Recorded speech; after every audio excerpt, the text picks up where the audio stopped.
What is up, guys? Today is now day 2 of week 2, and pretty much today we're just going to be cleaning up that mold spray stuff. I sprayed down pretty much everything in here.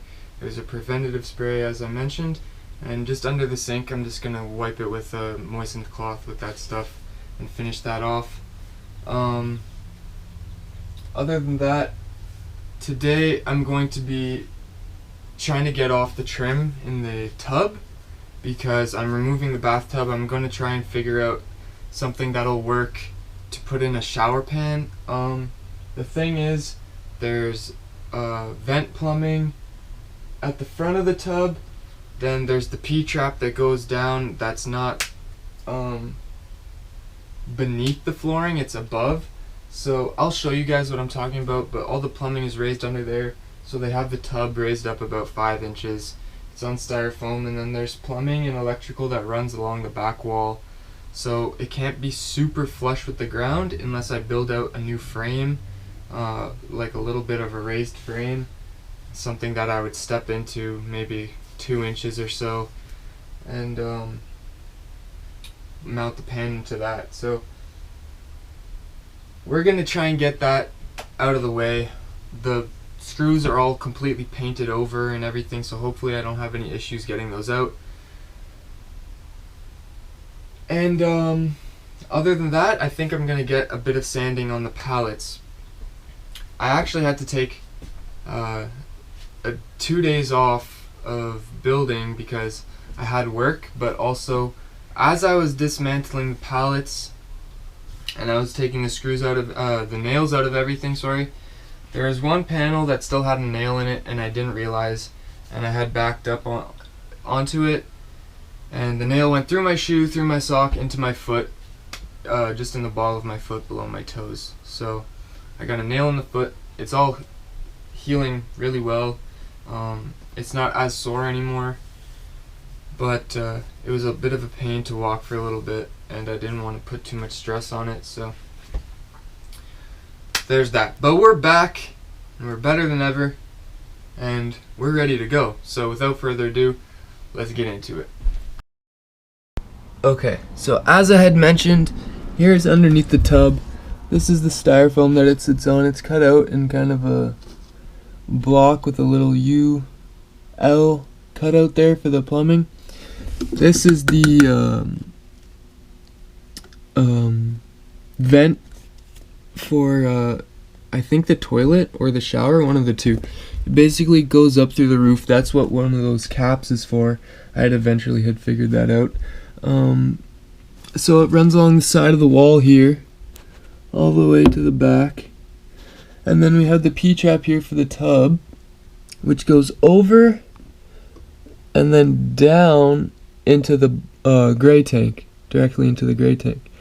And this, beneath it, is a little metal, basically, trap door that you can screw off from the underbody and basically get access to the plumbing to take it directly downward instead of trying to deal with it through the side or the back under the bed there.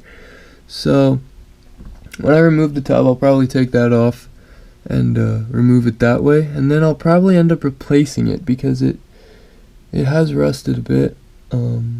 There's no shelter between that and the elements outside, so obviously it will corrode over time. It's been 38 years, going on 39, and so I don't expect it to be in perfect condition, but everything else around it looks really good, so I'm not too concerned about that. But with that being said, you can also probably see, this is probably a better view, that we have plumbing lines and a few electrical lines that are mainly for like the fridge and the generator, and then just plumbing that goes along the side here,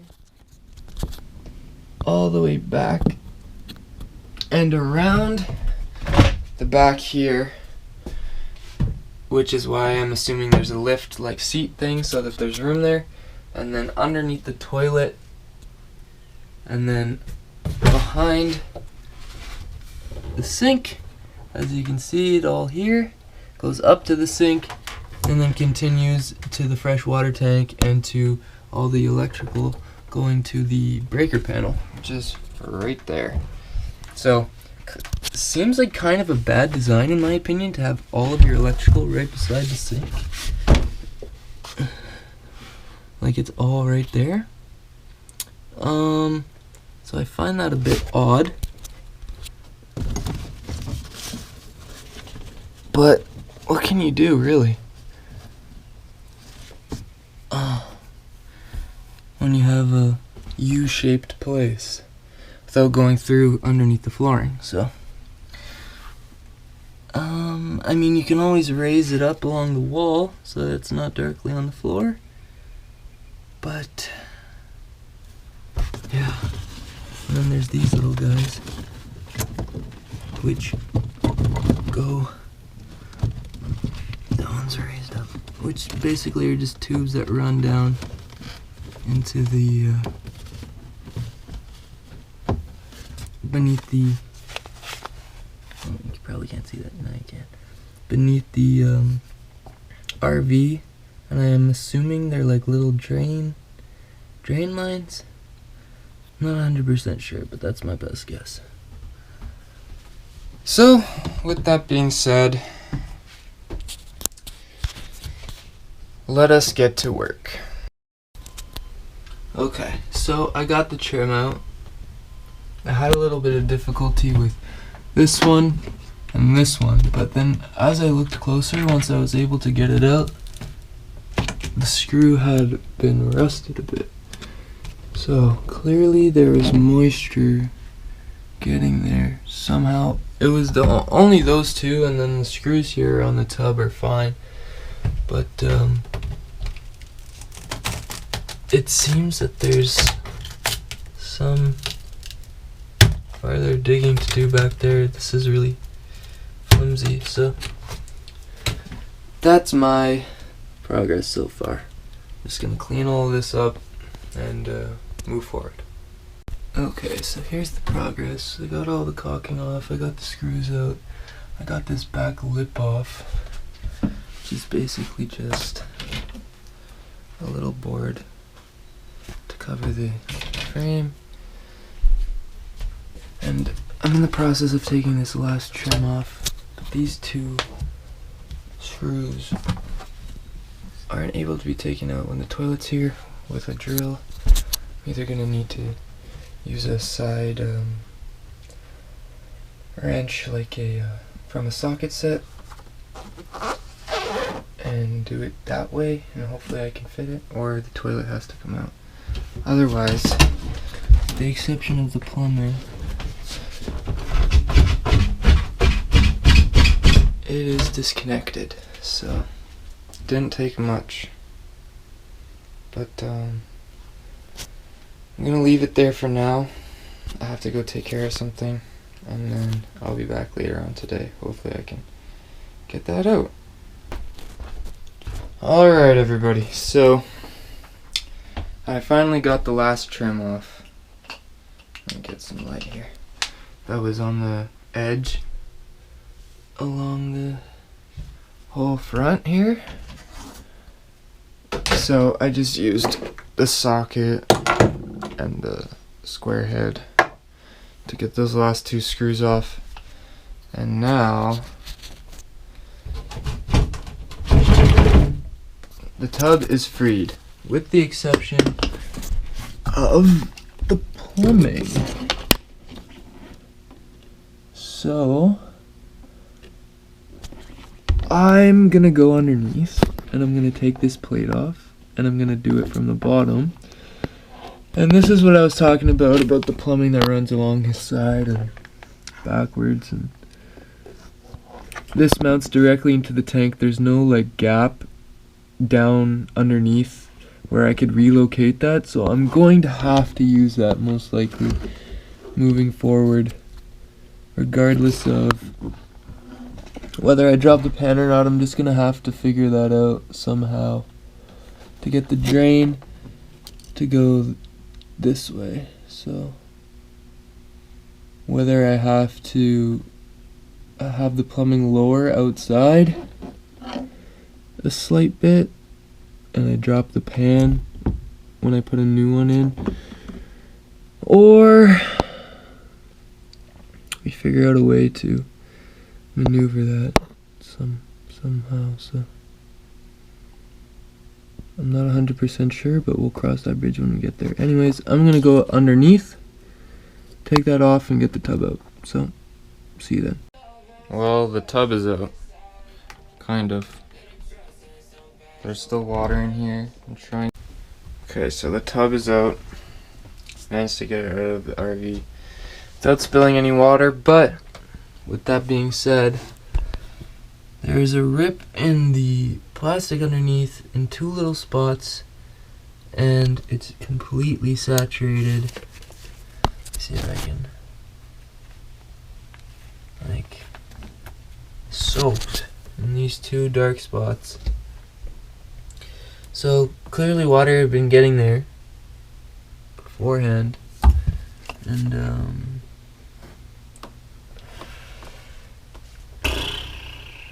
yeah, that's obviously I'm gonna be taking this carpet out, but it's just another one of those things. The fittings were fine, everything was fine, so I don't know how exactly this came about. There's no water damage on anything else. It's just, and this is, the styrofoam was sitting there,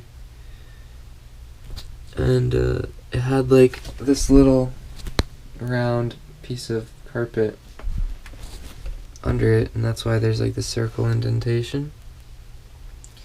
But this isn't wet, so I really don't know how that happened. It could have been that there was 2 holes and I spilled some water and it just got in there somehow really easily, even though the holes are microscopic. But I'll only really know once I get this carpet out. So I may just take out this little square here and see what's going on. But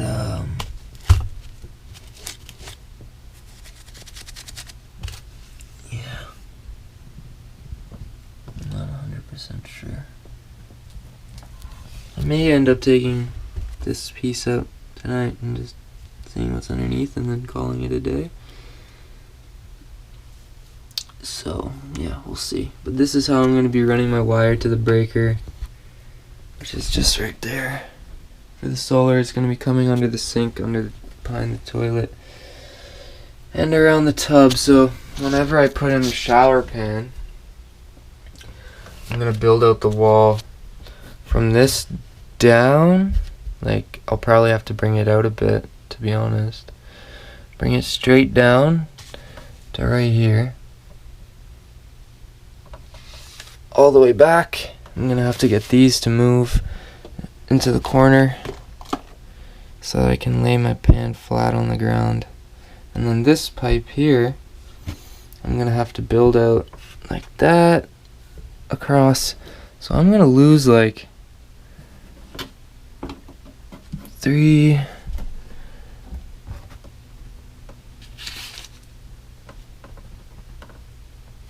maybe 5 inches of width, which is pretty significant. It's gonna be like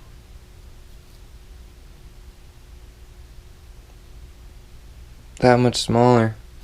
I'm gonna have just enough room to stand in there probably, but I don't know. I'm sure I'll figure something out, as I always do. But yeah, that's what this looks like. Most of these wires are for like the accessory lights and the brake lights and the reverse lights and whatnot that are up here. These ones at the bottom are some accessory outlets on the outside, like to plug in AC on the outside, and then there's some, what I believe is to be the generator wiring. I'm not 100% sure on that, but yeah, I'm gonna get started on this. It's like 1 in the morning, so let's get this done. Alright guys, so I got the carpet out. Took a little longer than I expected because it was really hard to cut between the pipe and the wall here. And there was some wood I had to remove there. These blocks and the screws wouldn't come loose for a while, but here we have along the wall some rotted wood. I already broke it out. I'm assuming this these gray PEX lines are new-ish to the RV. And there was probably some sort of water leak before with the plumbing, the pipes bursting, like under the sink and over here. There's some mold growing sparingly. It's a lot easier to see earlier. But under the carpet you could tell, I don't know if you can see the carpet down there, but it's disgusting. And in this corner here, there's quite a bit of mold. And all the wood was rotted, so I broke it out. I'm gonna vacuum it all out. Obviously I'll be replacing this. Unfortunately, I don't really have much choice. I'm gonna spray it down with the mold killer after, and then hopefully I'll just be able to lay like a press board or something down here if I need to level it out, or a thin layer of ply, 1/4 inch ply or something like that. And yeah, so that's that. It looks pretty bad as it is right now, but that's because it's just really dirty. And yeah, I just want to get this done. It's like 2 in the morning. Hopefully the vacuum's not too loud. And yeah, let's just do it. Okay, so it's all vacuumed and sprayed down. It's looking a lot better. There's this discoloration and pretty much all the mold's gone, with the exception of little bits that are deep in the pores of the wood. I sprayed it all and it should get killed off. All the large bits are gone. It's looking a lot cleaner. It's smelling a lot better. So I'm cool with that. I just need to block this hole for the night. And then that's pretty much it.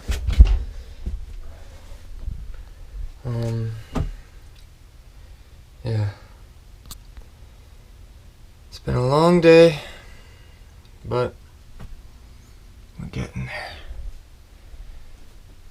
Got all that trim stuff out.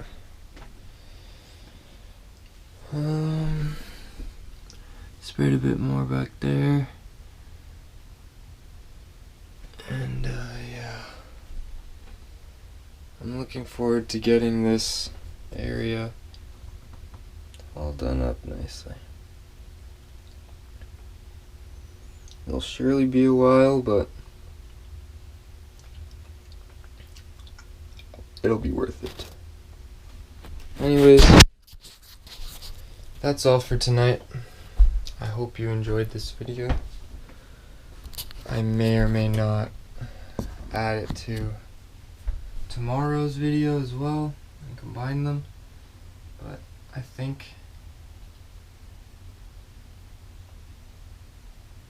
we'll decide that at a later hour.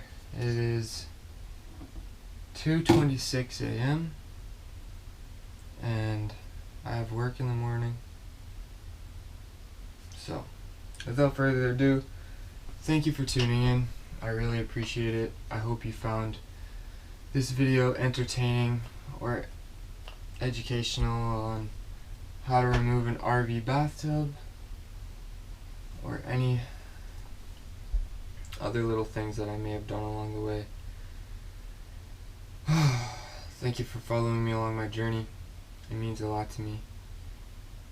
Please leave a comment if you have any interesting things you may want to add or whatever. If you like this video, please give me a thumbs up.